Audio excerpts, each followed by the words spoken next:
Shalom saudara yang Tuhan Yesus Kristus kasihi, berjumpa kembali bersama saya di channel ini, di mana hari ini kita akan kembali bersama-sama membaca dan merenungkan firman Tuhan.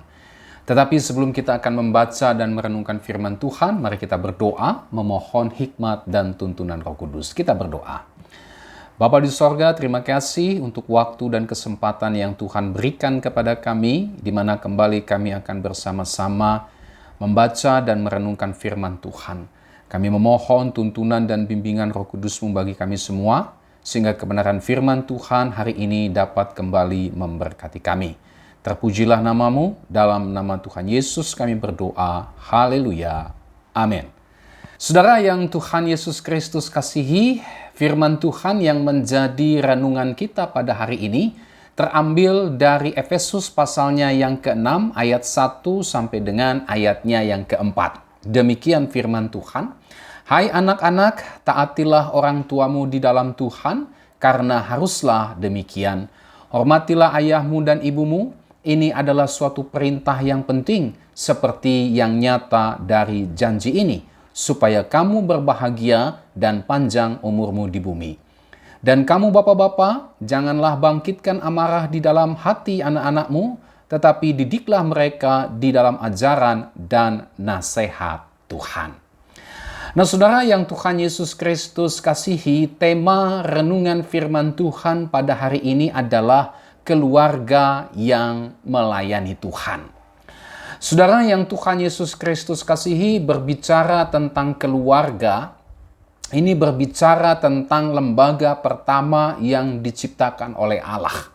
Alkitab mencatat dalam Kejadian 1 ayat 27 sampai dengan ayat 29, dan juga Kejadian pasal 2 ayat 18 sampai dengan ayat yang ke-25. Di situ kita menemukan bahwa keluarga ini adalah lembaga pertama yang diciptakan oleh Allah. Saudara, apa yang dimaksud dengan keluarga? Keluarga adalah persekutuan hidup antara ayah, ibu, dan anak-anak. Ya, inilah yang disebut keluarga. Inilah yang disebut dengan keluarga kecil atau keluarga inti. Itulah ayah, ibu, dan anak-anak. Memang selain keluarga inti atau keluarga kecil ini, ada juga keluarga besar. Itulah keluarga yang berasal dari hubungan kekeluargaan, hubungan kekerabatan baik dari pihak ayah ataupun dari pihak ibu. Misalnya kakek, nenek, paman, bibi, dan sebagainya.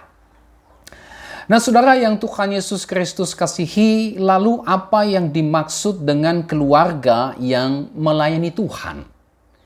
Tentu setiap kita yang sudah percaya kepada Tuhan Yesus Kristus, kita semua terpanggil untuk melayani Tuhan. Bukan hanya diri kita saja secara pribadi, tetapi kita juga rindu keluarga kita ini semuanya melayani Tuhan. Bukan karena itu merupakan sebuah kerinduan atau keinginan kita saja, saudara. Tetapi memang itu panggilan Tuhan.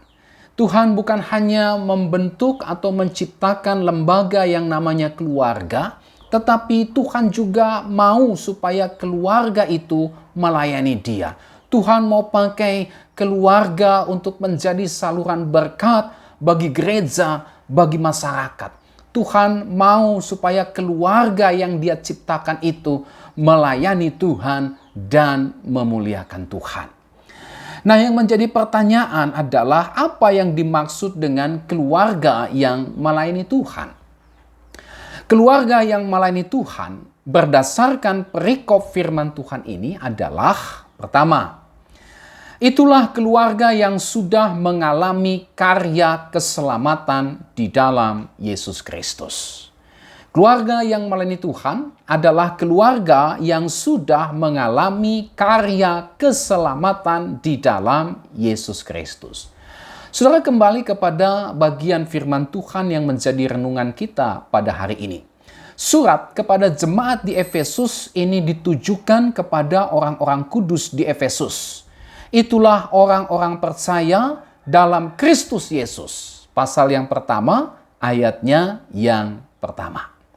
Orang-orang yang percaya kepada Kristus atau orang-orang dalam Kristus Yesus yang dicatat dalam Efesus pasal 1 ayat 1 ini adalah orang-orang yang telah mengalami karya keselamatan di dalam Yesus Kristus.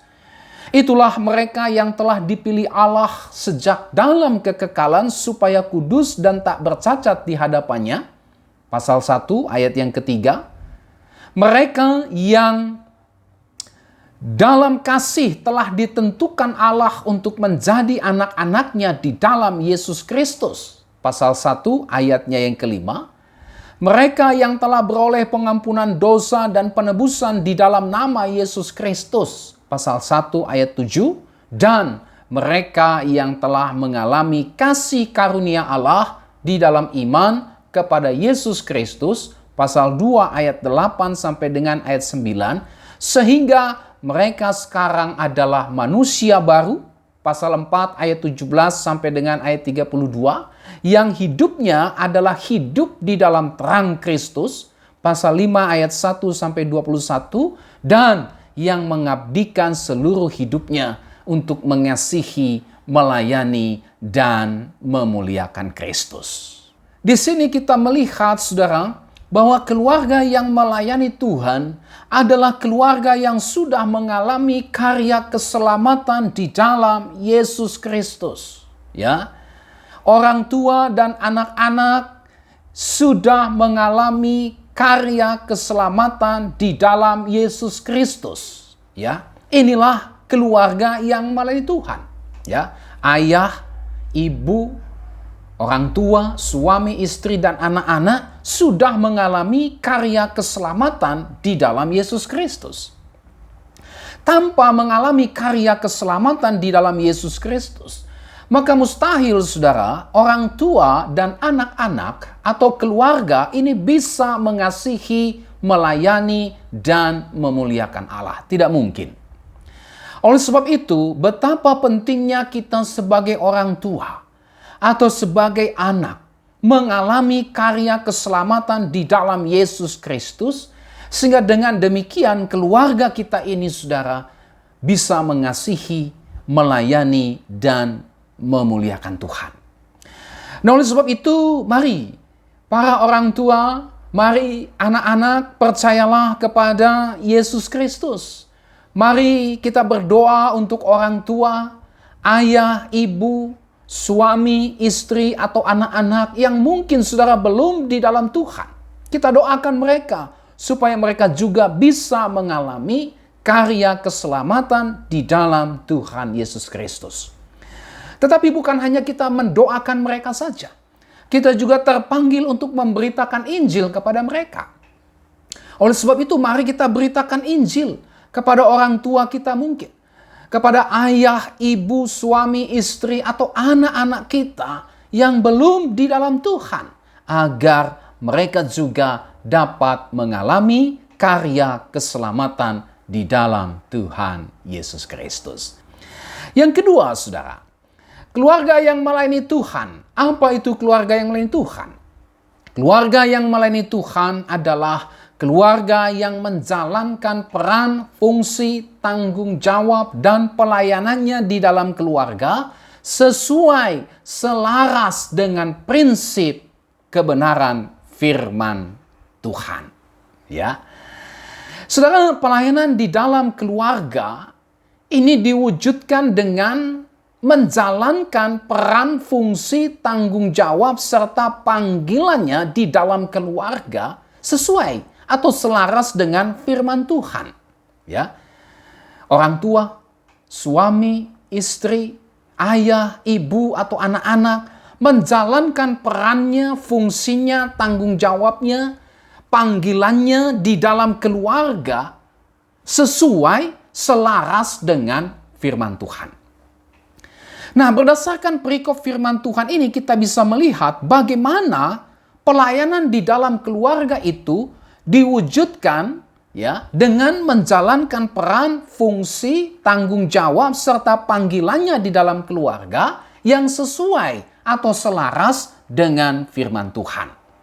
Yang pertama, itulah anak-anak mentaati dan menghormati orang tuanya. Ayat 1 sampai dengan ayatnya yang ketiga dari bagian firman Tuhan yang tadi kita sudah baca. Saudara, Allah mengaruniakan orang tua kepada anak-anak bukan tanpa tujuan.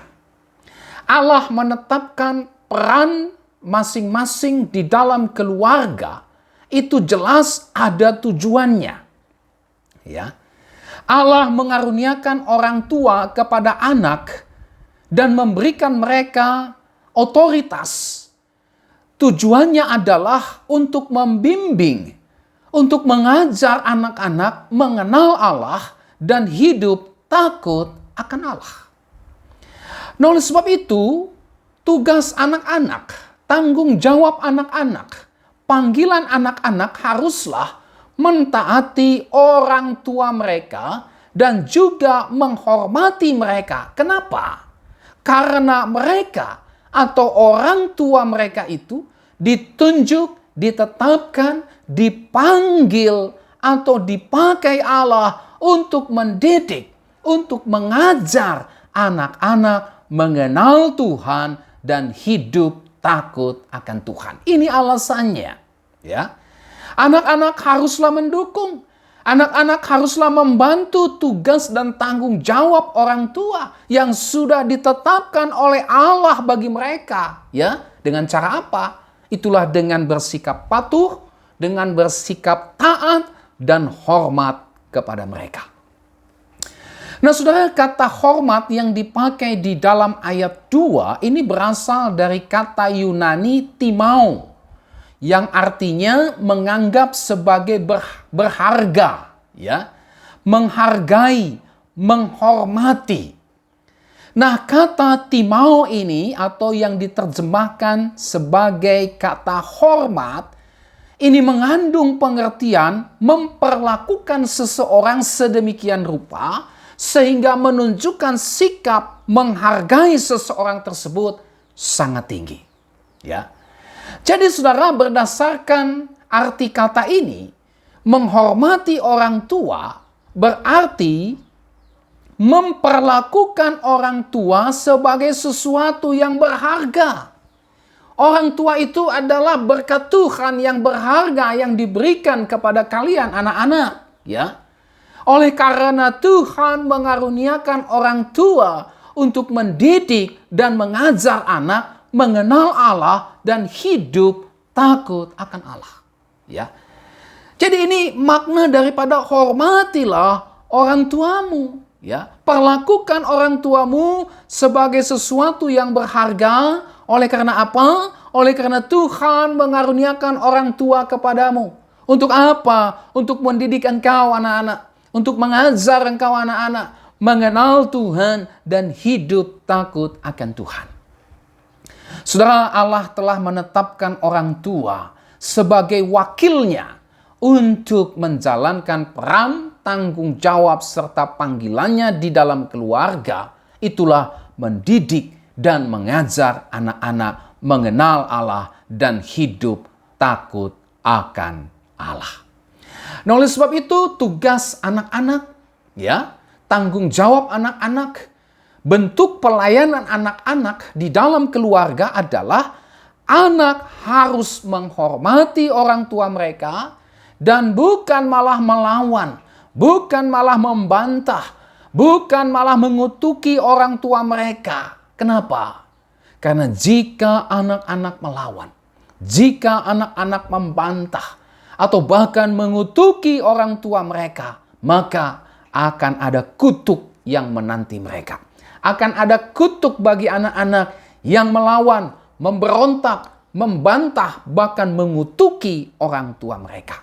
Sebaliknya, kalau anak-anak taat dengan penuh hormat kepada orang tua mereka, maka ada janji berkat Tuhan yang disediakan bagi mereka. Itu dicatat di dalam ayat yang kedua sampai dengan ayatnya yang ketiga.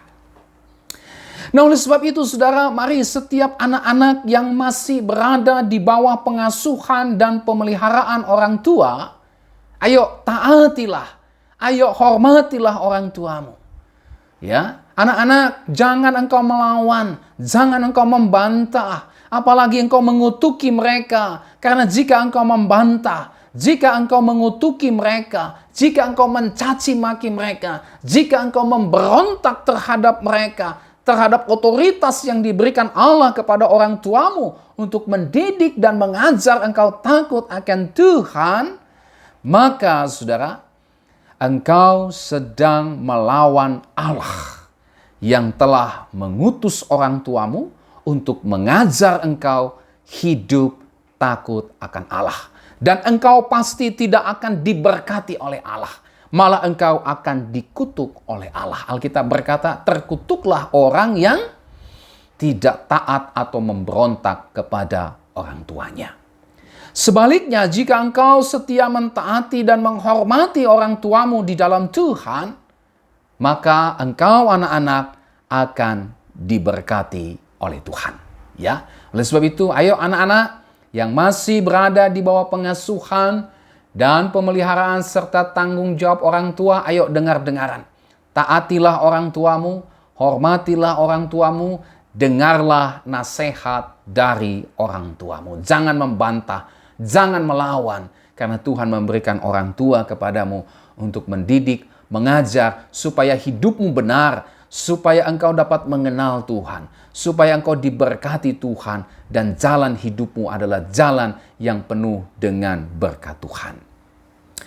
Bagi setiap anak-anak yang sudah dewasa, atau yang sudah mandiri, atau yang mungkin sudah menikah, bukan berarti engkau tidak memerlukan lagi nasihat ataupun teguran orang tuamu. Ya, tetaplah dengarkan nasihat atau teguran mereka. Meskipun engkau mungkin sudah dewasa dan mandiri atau sudah menikah, ya, jangan terlantarkan mereka. Tunjukkanlah rasa hormatmu kepada orang tuamu dengan merawat orang tuamu, memperhatikan orang tuamu, mengunjungi orang tuamu, bahkan kalau Tuhan kasih berkat lebih kepadamu, berbagilah berkat dengan orang tuamu. Bahkan yang tidak kalah pentingnya yang engkau harus lakukan adalah doakanlah orang tuamu. Ya, ini tanggung jawab anak. Ini bentuk pelayanan anak, ya, di dalam keluarga. Tetapi juga saudara, jikalau orang tuamu belum di dalam Tuhan, atau bisa saja orang tuamu itu gagal di dalam menjalankan peran tanggung jawab serta panggilannya sebagai orang tua. Ya, bagaimana sikapmu? Bagaimana sikap kita ketika kita tahu bahwa orang tua kita itu belum di dalam Tuhan? Bagaimana sikap kita kalau kita tahu bahwa orang tua kita itu gagal di dalam menjalankan peran tanggung jawab serta panggilannya sebagai orang tua? Apa tugas kita? Alkitab mencatat, tetap taati dan hormati mereka di dalam Tuhan. Kegagalan orang tuamu di dalam menjalankan peran tanggung jawab serta panggilannya sebagai orang tua bukan berarti membebaskan engkau dari kewajibanmu untuk taat dan hormat kepada orang tuamu. Ya, meskipun orang tuamu mungkin belum di dalam Tuhan, atau meskipun orang tuamu mungkin gagal di dalam menjalankan peran tanggung jawab serta panggilannya sebagai orang tua, engkau tetap harus taat dan hormat kepada mereka.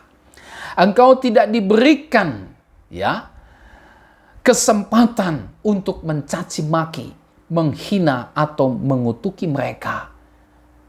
Ya, ketika mereka belum di dalam Tuhan, atau ketika mereka gagal di dalam menjalankan peran tanggung jawab serta panggilannya sebagai orang tua. Mereka adalah manusia biasa, sama seperti kita, sama seperti anak-anak adalah manusia biasa. Tetapi ketika kita tahu bahwa orang tua kita belum di dalam Tuhan, ketika kita tahu bahwa orang tua kita gagal di dalam menjalankan peran tanggung jawab serta panggilannya sebagai orang tua, mungkin orang tua kita menelantarkan engkau.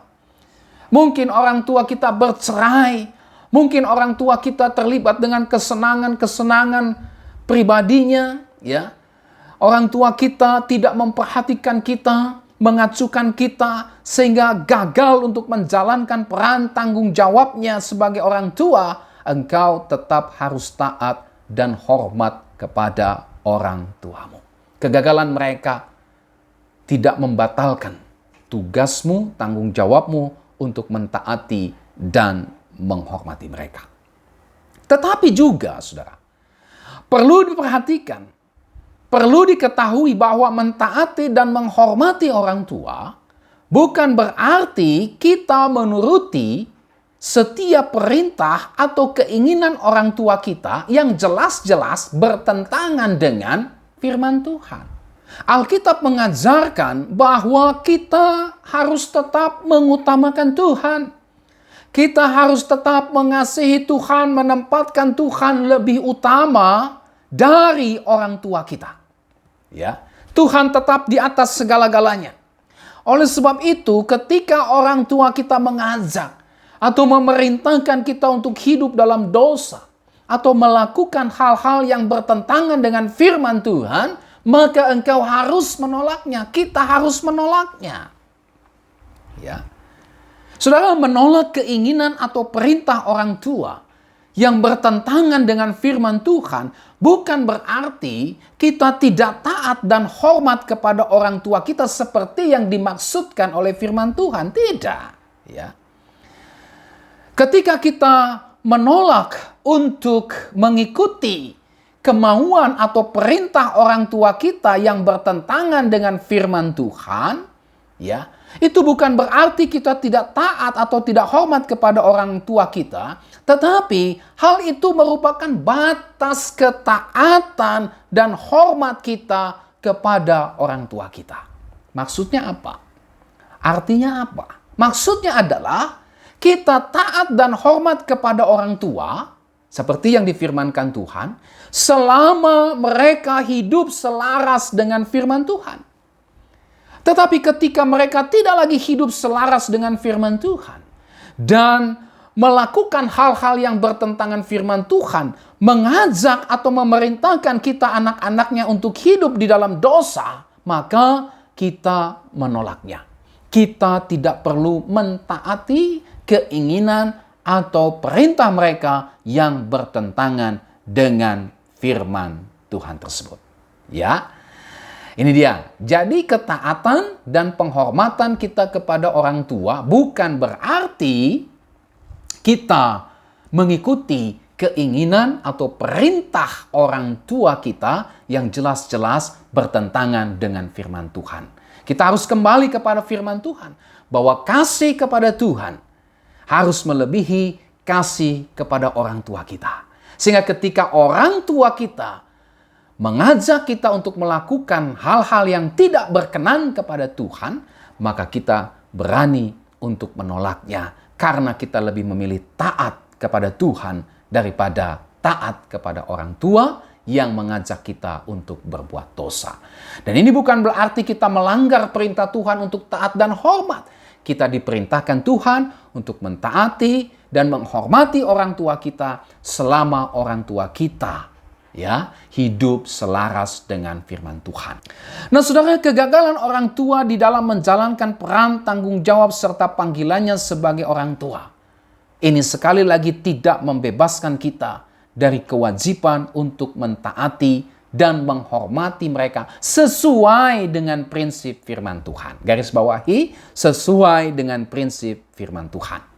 Kegagalan orang tua di dalam menjalankan peran tanggung jawab serta panggilannya sebagai orang tua bukan berarti kita bebas untuk memberontak. Bukan berarti kita bebas untuk mencaci maki atau mengutuki orang tua kita. Tidak.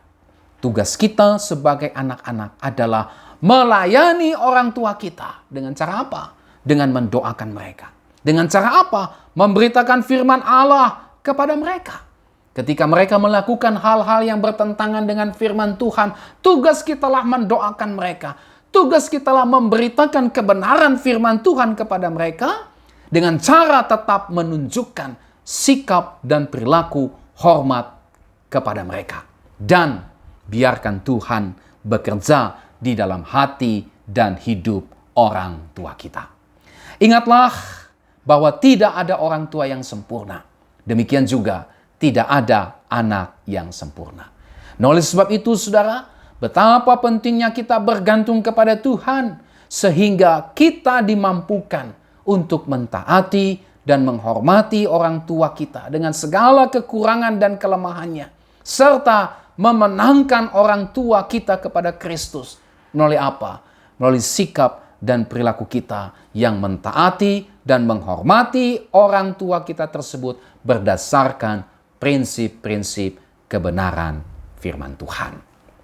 Yang kedua, saudara, pelayanan di dalam keluarga, ya, yang dijalankan dengan peran dan fungsi tanggung jawab serta panggilan yang sesuai dengan firman Tuhan. Selain tadi yang pertama, anak mentaati dan menghormati orang tuanya. Yang kedua adalah orang tua mengasuh dan merawat anak-anaknya. Pasal 6 ayatnya yang keempat dari teks firman Tuhan yang menjadi renungan kita ini. Saudara, menurut Kamus Besar Bahasa Indonesia, mengasuh artinya menjaga. Ya, itulah merawat dan mendidik. Juga mengandung arti membimbing. Ya, entah itu membantu, melatih supaya dapat berdiri sendiri. Sedangkan merawat menurut Kamus Besar Bahasa Indonesia artinya memelihara, menjaga, mengurus. Jadi ketika bicara tentang mengasuh dan merawat anak-anak, itu berarti berbicara tentang seluruh pemeliharaan, seluruh pemenuhan kebutuhan anak-anak, ya, baik secara jasmani maupun secara rohani. Nah, di dalam bagian firman Tuhan ini kita melihat ada dua bentuk pengasuhan dan perawatan orang tua kepada anak-anaknya. Apa saja itu? Yang pertama adalah jangan bangkitkan amarah di dalam hati anak-anak kita. Perhatikan ayat yang keempat dari Efesus pasal yang ke-6 ini. Dan kamu bapak-bapak, janganlah bangkitkan amarah di dalam hati anak-anakmu. Janganlah bangkitkan amarah di dalam hati anak-anakmu. Di dalam Kolose pasal 3 ayat 21 di situ dicatat, hai bapak-bapak, janganlah sakiti hati anakmu supaya jangan tawar hatinya. Ya. Bagaimana orang tua mengasuh dan merawat anak-anaknya, itulah jangan bangkitkan amarah di dalam hati anak-anakmu. Tugas dan tanggung jawab orang tua di dalam mengasuh dan merawat anak-anaknya adalah jangan sakiti hati mereka, ya, jangan lukai hati mereka, jangan buat tawar hati mereka. Saudara, anak-anak bisa terluka hatinya, bisa menjadi tawar hatinya, ya, sehingga menimbulkan amarah, sakit hati, tawar hati, luka batin, kepahitan, trauma, dendam, menjadi pribadi yang tertutup, tidak percaya diri, bahkan bisa menjadi bandel, benci terhadap diri sendiri, pemberontak. Oleh karena apa? Pertama, disebabkan oleh karena kata-kata atau perkataan orang tua yang kasar, kata-kata atau perkataan orang tua yang kotor, yang merendahkan, menghina, melemahkan semangat anak-anak, melecehkan anak, mengejek anak-anak, mencaci maki anak-anak, mengutuki anak-anak, dan mencela anak-anak. Ini dia, kata-kata. Ya. Berapa banyak orang tua Kristen yang ketika marah, yang ketika jengkel terhadap perilaku anaknya, memaki anak-anaknya dengan kata-kata kebun binatang. Ya. Berapa banyak orang tua Kristen memaki anak-anaknya dengan kata-kata anjing, babi, bajingan, matilah kau, monyet, dan seterusnya, saudara. Ini bukan kata-kata dari orang yang sudah di dalam Tuhan. Itu sebabnya tidak heran mengapa anak-anak terluka hatinya. Mengapa banyak anak-anak pada akhirnya luka batin, menyimpan dendam, menyimpan kebencian terhadap orang tuanya. Trauma, tidak percaya diri, menjadi bandel, benci terhadap dirinya sendiri, pemberontak. Oleh karena apa? Oleh karena kata-kata orang tua yang kasar, kata-kata orang tua yang kotor, kata-kata orang tua yang merendahkan, menghina, melemahkan semangat anak, melecehkan, mengejek, mencaci maki, mengutuki, serta mencela anak-anak mereka. Kata-kata. Yang kedua, itulah sikap atau tindakan atau perilaku orang tua yang kasar terhadap anak. pilih kasih terhadap anak. Menuntut anak melakukan sesuatu yang melebihi kekuatannya. Ya. Tidak mampu anak untuk melakukan sesuatu yang diminta oleh orang tuanya karena dia tidak punya kekuatan untuk itu. Ya. Kemudian bersikap tidak peduli terhadap anak.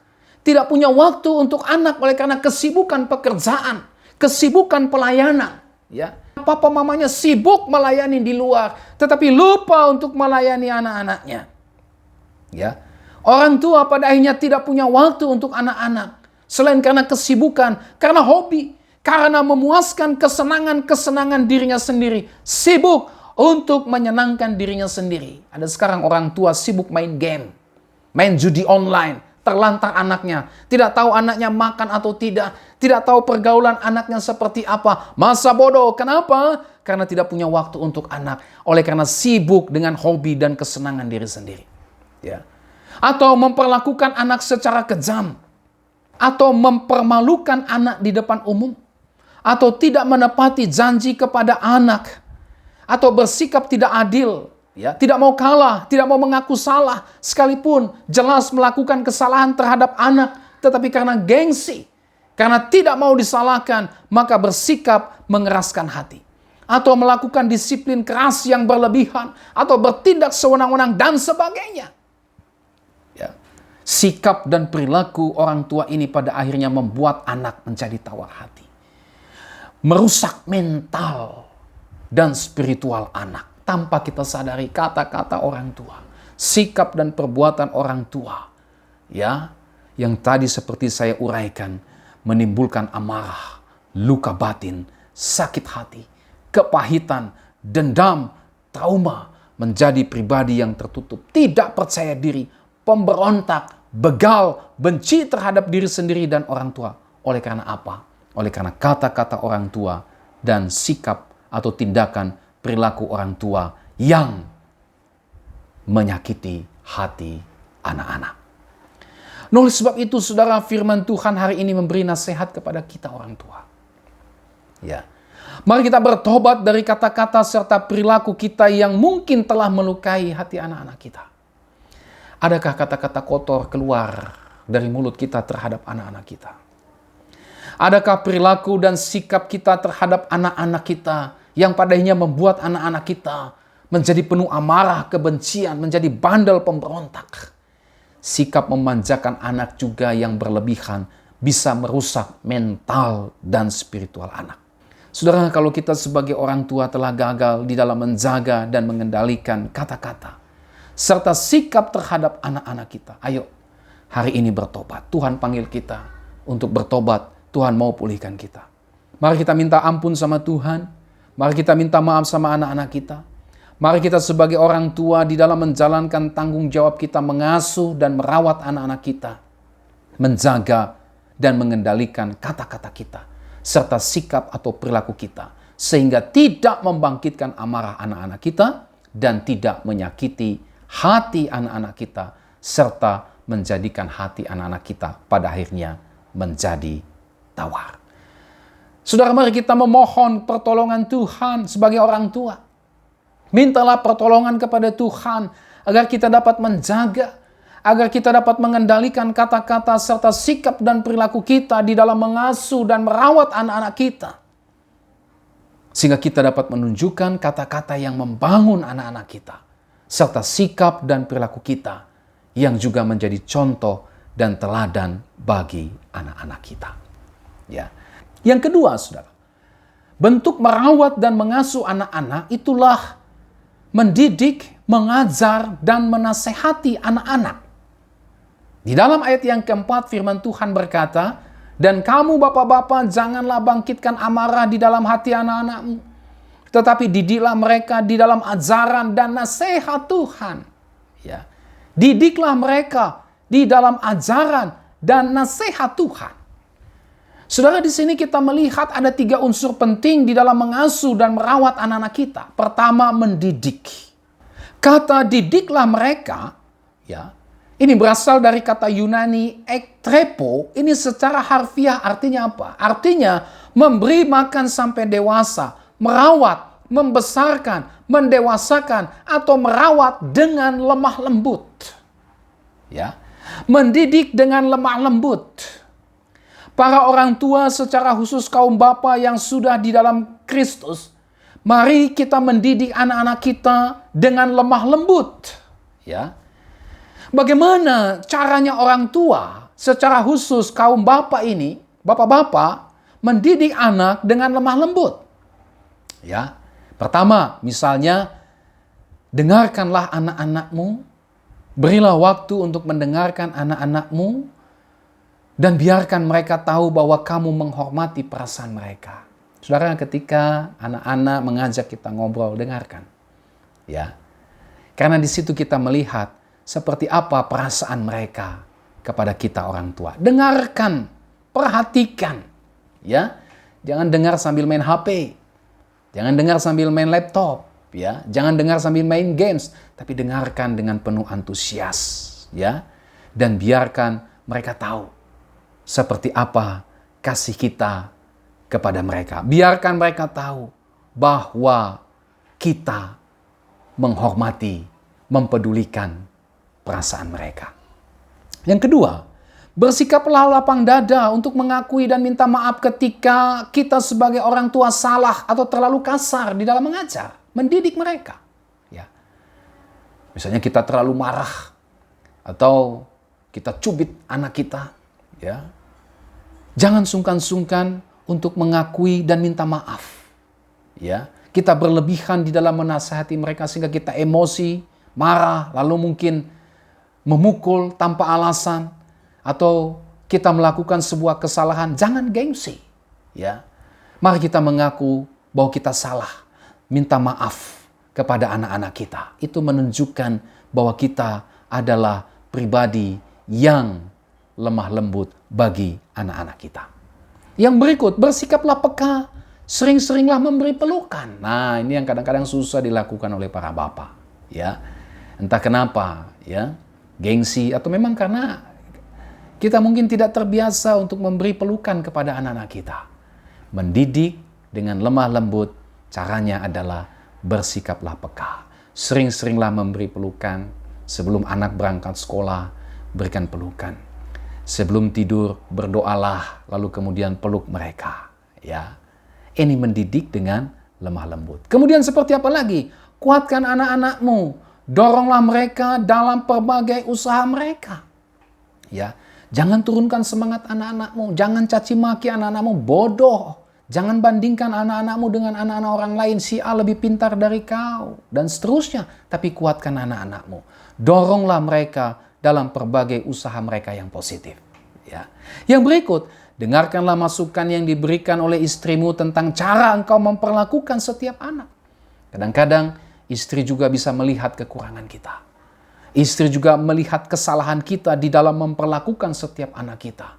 Dengarkanlah masukan, nasihat yang diberikan oleh istrimu. Jangan gengsi, ya. Dengarkan, akui salah. Ya. Inilah cara mendidik dengan lemah lembut. Saudara, Allah meminta kita untuk menjadi pemimpin yang lemah lembut. Tetapi bukan berarti pemimpin yang pengecut. Ya, tidak. Kaum pria, kaum bapak, orang tua menjadi apa yang Allah inginkan ketika orang tua bersikap lemah lembut terhadap anak-anak mereka. Ya, inilah poin yang kedua, poin yang pertama ketika bicara tentang mendidik, mengajar, dan menasihati anak-anak. 3 unsur penting di dalam mendidik, mengajar, dan menasihati anak, itulah mendidik dengan lemah lembut. Yang kedua, saudara, mengajar. Ya, didiklah mereka di dalam ajaran. Ada kata ajaran di situ. Kata ajaran di dalam ayat 4 ini berasal dari kata Yunani paideia, yang artinya bisa didikan, disiplin, atau ganjaran. Ya. Nah, kata ini mengacu kepada didikan dengan berbagai sarana aturan dan kebijaksanaan, juga hadiah dan hukuman bila perlu. Nah, saudara, di sini orang tua secara khusus kaum bapa yang sudah ada di dalam Kristus terpanggil untuk mengasuh dan merawat anak-anak dengan mengajar mereka dan juga menerapkan disiplin. Ya, memang Kadang-kadang orang tua harus menjatuhkan hukuman ketika anak sudah melakukan kesalahan, ya, yang sudah melewati batas. Alkitab juga mengajar untuk memberikan disiplin, untuk memberikan hajaran. Bukan karena kita benci kepada anak-anak kita, tetapi karena kita mengasihi anak-anak kita. Kegagalan orang tua adalah ketika membiarkan anak-anaknya salah, membiarkan anak-anaknya melakukan pelanggaran yang kelewat batas tanpa memberinya disiplin atau ganjaran. Ini akan menjadi bumerang bagi orang tua yang pada akhirnya anak-anak akan menjadi pemberontak terhadap orang tua dan tidak lagi menghargai atau menghormati orang tua. Ya, berikan disiplin, berikan ganjaran yang didasarkan kepada kasih. Ajar, didik, dan disiplinkan anak-anak bukan karena emosi atau kemarahan dalam diri orang tua, tetapi karena kasih semata. Yang ketiga, ada nasihat Tuhan dalam ayat 4. Ya. Kata nasihat dalam ayat 4 ini berasal dari kata Yunani notesia, yang berarti instruksi lisan atau peringatan lisan atau kata-kata. Saudara, orang tua secara khusus kaum bapa mengasuh dan merawat anak-anaknya melalui pengajaran. Instruksi itulah berupa kata-kata yang keluar dari mulut. Ya. Orang tua perlu juga mengajar anak-anak melalui kata-kata, ya, yang didengar oleh anak-anak. Saudara, di dalam Alkitab kita melihat bagaimana kegagalan orang tua. Misalnya Imam Eli yang tidak memberikan peringatan melalui kata-kata. Tidak memberikan nasihat dan peringatan melalui perkataannya kepada kedua anaknya yang jelas-jelas telah berdosa. Ya, Imam Eli diam, Imam Eli tidak memberi peringatan, Imam Eli tidak memberikan perkataan yang keras kepada kedua anaknya yang berdosa, sehingga apa yang terjadi? Allah bukan hanya pada akhirnya menghukum kedua anaknya, tetapi juga menghukum keluarga Imam Eli. 1 Samuel 3 ayat 11 sampai dengan ayat 13. Oleh sebab itu orang tua, ya, mari ajar anak-anakmu dengan kata-kata. Artinya ketika anak-anak kita telah melenceng dari kebenaran firman Tuhan, ketika anak-anak kita tidak mau tunduk kepada peringatan Tuhan, mari berikan mereka peringatan melalui kata-katamu. Tetapi bukan bernada emosi, tetap dalam kasih. Keluarkan peringatan, berikan nasihat kepada anak-anakmu. Ya, jangan seperti Imam Eli. Tahu anaknya berbuat dosa, tetapi tidak memberi peringatan. Tuhan sudah memberikan perintah kepada Imam Eli untuk menasehati anak-anaknya dengan kata-katanya. Tetapi Imam Eli memilih diam. Sehingga apa yang terjadi? Tuhan menghukum kedua anaknya, bahkan juga Tuhan menghukum keluarga Imam Eli.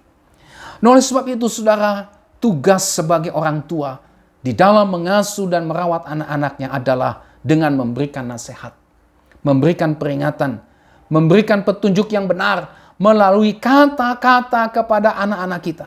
Sehingga anak-anak pada akhirnya bisa mendengarkan nasihat, bisa mendengarkan peringatan maupun petunjuk yang jelas dari setiap instruksi atau kata-kata yang keluar dari mulut orang tuanya. Nah, saudara yang Tuhan Yesus Kristus kasihi, inilah seluruh renungan firman Tuhan hari ini tentang keluarga yang melayani Tuhan. Kita sudah melihat dua hal mengenai keluarga yang melayani Tuhan. Itulah yang pertama tadi, keluarga yang sudah mengalami karya keselamatan di dalam Yesus Kristus. Dan yang kedua, keluarga yang menjalankan peran, fungsi, tanggung jawab, dan pelayanannya di dalam keluarga sesuai selaras dengan prinsip firman Tuhan yang ditunjukkan dalam anak mentaati dan menghormati orang tuanya, dan orang tua mengasuh dan merawat anak-anaknya. Saudara, kiranya apa yang sudah kita dapatkan dari renungan firman Tuhan ini boleh membawa kita kepada sikap yang pertama. Mari kita bertobat, menyadari kesalahan kita, kegagalan kita di dalam mengajar anak-anak kita. Saya pun juga gagal. Mungkin saudara sebagai orang tua juga gagal. Mari kita bertobat dari kegagalan kita.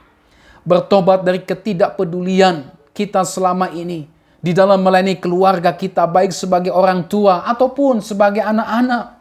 Ya, orang tua dan anak-anak bisa saja gagal, bisa saja tidak peduli di dalam menjalankan peran dan fungsinya seperti yang Tuhan mau di tengah-tengah keluarga. Ayo kita bertobat. Ayo kita datang kepada Tuhan. Ayo kita serahkan kegagalan kita kepada Tuhan, saudara. Mari kita kembali menjalankan pelayanan kita di dalam keluarga kita, baik sebagai orang tua atau anak, selaras dengan prinsip firman Tuhan. Saya percaya Tuhan panggil kita untuk masuk dalam pertobatan, karena Tuhan mau memberkati keluarga kita. Tuhan mau memulihkan keluarga kita. Seberapa besar kegagalanmu, ketidakpedulianmu di dalam engkau menjalankan tugas sebagai orang tua atau sebagai anak-anak, kalau kita bawa kepada Tuhan, Tuhan pulihkan kita. Dan mari kita kembali memohon kekuatan Tuhan untuk kita bisa menjalankan pelayanan kita di tengah-tengah keluarga, baik sebagai orang tua terhadap anak maupun sebagai anak terhadap orang tua. Yang kedua, saudara, mari kita doakan keluarga kita dengan sungguh-sungguh yang belum berada di dalam Kristus, yang belum percaya kepada Kristus. Mari kita doakan mereka supaya mereka padanya percaya kepada Kristus dan hidup di dalam Kristus. Tetapi yang ketiga, saudara, bukan hanya kita mendoakan keluarga kita yang belum di dalam Kristus. Mari kita juga memberitakan Injil kepada keluarga kita yang belum di dalam Kristus. Melalui kata-kata kita, melalui contoh dan teladan kehidupan kita, melalui kesaksian hidup kita. Mari kita beritakan Injil kepada keluarga kita yang belum dalam Kristus. Mungkin bapak kita, mungkin mama kita, mungkin orang tua kita, atau mungkin anak-anak kita. Ayo kita beritakan Injil kepada keluarga kita yang belum di dalam Kristus, sehingga mereka juga pada akhirnya dijamah oleh Tuhan dan boleh percaya kepada Kristus. Dan yang keempat, mari sebagai orang-orang yang sudah di dalam Tuhan, sebagai orang-orang yang sudah mengalami karya keselamatan Kristus, ayo kita jalankan tugas dan panggilan kita di dalam melayani Tuhan di tengah-tengah keluarga kita, baik sebagai orang tua maupun sebagai anak, sesuai dengan prinsip firman Tuhan yang kita renungkan pada hari ini, sehingga keluarga kita dapat diberkati Tuhan dan keluarga kita juga boleh dipersiapkan, boleh dipakai Tuhan untuk terlibat di dalam pelayanan gereja, menjadi berkat di dalam gereja maupun juga di tengah-tengah masyarakat kita. Tuhan memberkati kita dengan firman-Nya. Mari kita berdoa. Bapa di sorga, terima kasih untuk firman Tuhan hari ini yang kembali memberkati kami, keluarga yang melayani Tuhan. Terima kasih untuk karya keselamatan Tuhan bagi kami. Terima kasih untuk kesempatan firman Tuhan yang kami dengar hari ini. Bagaimana pelayanan yang seharusnya kami lakukan di tengah-tengah keluarga kami. Kami mohon ampun ya Tuhan, dengan segala kegagalan kami baik sebagai orang tua, sebagai ayah, sebagai ibu, sebagai suami, sebagai istri, sebagai anak-anak. Ampuni kami Tuhan. Kiranya Tuhan boleh memulihkan kehidupan kami. Kiranya Tuhan berkenan kembali untuk memulihkan keluarga kami. Bagi setiap rumah tangga, keluarga yang mungkin sedang mengalami pergumulan yang berat di tengah-tengah keluarga. Mungkin ada yang broken home, mungkin ada yang sudah menjadi single parent, mungkin ada yang sudah bercerai atau sedang diambang perceraian. Tuhan, kami hanya berserah kepada Tuhan. Mohon hikmat petunjuk Tuhan, mohon pemulihan Tuhan. Pulihkanlah rumah tangga Kristen yang saat ini sedang berada di dalam kehancuran atau yang sedang terancam kehancuran. Tuhan tolong, Tuhan mampukan, Tuhan selamatkan mereka. Terima kasih Bapa di sorga. Inilah doa kami kepadamu, jauh dari sempurna. Tapi Tuhan tahu keberadaan kami masing-masing di dalam keluarga kami masing-masing. Baik sebagai orang tua, sebagai ayah, sebagai ibu, sebagai suami, sebagai istri, sebagai anak-anak. Tuhan tahu kondisi kami. Kami mohon belas kasihan Tuhan. Kami mohon kemurahan Tuhan menjadi bagian bagi kami dan keluarga kami. Pulihkan keluarga kami Tuhan. Sehingga keluarga kami menjadi berkat di tengah-tengah gereja maupun di tengah-tengah masyarakat. Terima kasih. Ini doa kami ya Tuhan yang jauh daripada sempurna. Kami alaskan di dalam nama Tuhan Yesus Kristus, Tuhan dan Juru Selamat kami yang hidup. Haleluya. Amin. Sampai kita berjumpa kembali saudara. Tuhan Yesus memberkati saudara dan shalom.